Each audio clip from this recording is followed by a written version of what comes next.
আজকে আমি কবি সৌম্যজিৎ লুকে। চিয়ার্স। কেউ নাম বলেন, কেউ বলেন না। রহস্যের জট কখনো খোলে, কখনো বাড়ে। ও কি লাগছে, দারুণ কুয়াশা, ভয়ঙ্কর কুয়াশা। গুড মর্নিং ভাই, একটু গুড মর্নিং কর। চল, দূরে একজন লোক যাচ্ছে। হাই বন্ধুরা, আমি সৌম্যজিৎ, তোমাদের বন্ধু। একটা নতুন ভিডিও নিয়ে চলে এসেছি। তার আগে চলো একটুখানি চায়ে চুমুক দেওয়া যাক। লেটস চা।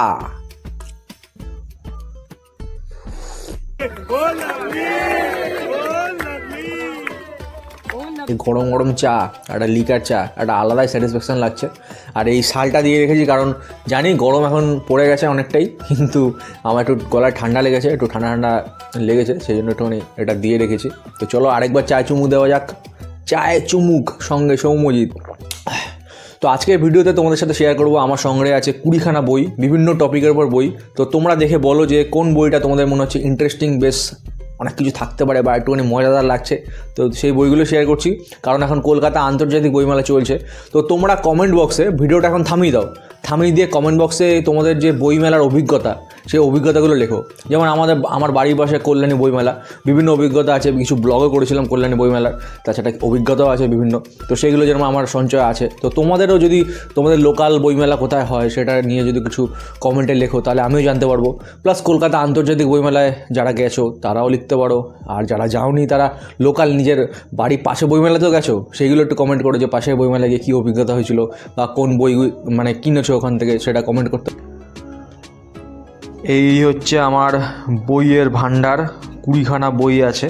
তো চলো কাউন্টিং শুরু করি। 1 2 3 4 5 6 7 8 9 10 11 12 13 14 15 16 17 18 19 20, 20টা বই। আর এই বইটা রূপম ইসলাম দাদার অটোগ্রাফও আছে, লেখকের সই সমেত এই বইটা আমি পেয়েছিলাম। তো রূপম দাসের দেখা করা হয়েছিল এবং অটোগ্রাফ নিয়েছিলাম। দেখো, সৌম্যজিৎ আমার নাম, রূপম দাস সাইন, ভালোবাসা। আজকে আমি কবি সৌম্যজিৎ লুকে। নিঃসন্দেহে তুই ঠিক কথা বলেছিস। বন্ধুরা, আমার হাতে এখন যে বইটা আছে, এই বইটার নাম হচ্ছে রবীন্দ্রনাথের পরলোক চর্চা। নামটা শুনে বুঝতে পারছো এই বইটার মধ্যে রবীন্দ্রনাথ পরলোক চর্চা করতেন, প্ল্যানচেট করতেন কি করতেন না, এই বিষয়ে বিভিন্ন জিনিসপত্র লেখা আছে এবং বিভিন্ন চিঠিপত্র, অনেক জিনিস আছে। তো বইটা শুরুতে একটা লাইন লেখা আছে, বেশ ইন্টারেস্টিং, আমার খুব ভালো লেগেছে লাইনটা। তোমাদের সেই লাইনটাই পড়ে শোনাচ্ছি, শুনে তারপর কমেন্ট করো যে আমার মুখে লাইনগুলো কীরকম লাগলো, আর সত্যি কি লাইনগুলোর সাথে তোমরা এগ্রি করো। লাইনটা শোনাচ্ছি, শোনো।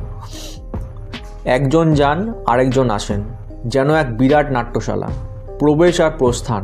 কেউ নাম বলেন, কেউ বলেন না। রহস্যের জট কখনো খোলে, কখনো বাড়ে। তবে সব প্রশ্ন, সব জিজ্ঞাসা ছাড়িয়ে সবাই যেন একটাই কথা বলতে চান, শেষ হয়ে যায়নি, আছি আছি আছি। সঙ্গে সঙ্গে আবার প্রশ্ন হয়, কে তুমি, তুমি কে? সেই প্রশ্ন ঘুরে বেড়ায় ঘরের চারধারে, বাইরের উঠোনে, গাছের পাতায়। বহু দূর থেকে প্রতিধ্বনি হয়, কে কে কে?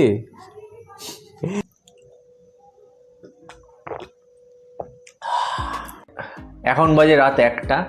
দেখো আমার হাতে হচ্ছে কি, এটা বলো তো? এটা হচ্ছে মশা মারার ব্যাট। একটা সময় খুব ট্রেন্ডিংয়ে ছিল, তো এখনও মশা পু পু করছে। দেখি ব্যাটটা, মশা পু পু করছিল, এই আওয়াজ হলো, দেখতে পাচ্ছ? মশা ছিল এখানে, মশা থাকলেই আওয়াজ হবে।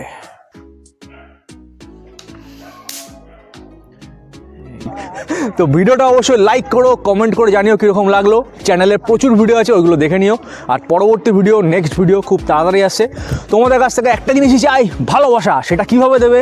লাইক করে, কমেন্ট করে নিজের মতামত কীরকম লাগছে বা কোনো প্রশ্ন থাকলে কমেন্ট করো। পরবর্তী ভিডিও আসছি। আর অবশ্যই চ্যানেলটাকে সাবস্ক্রাইব করো আর বেল আইকন টিপে দিও টুং করে। টাটা।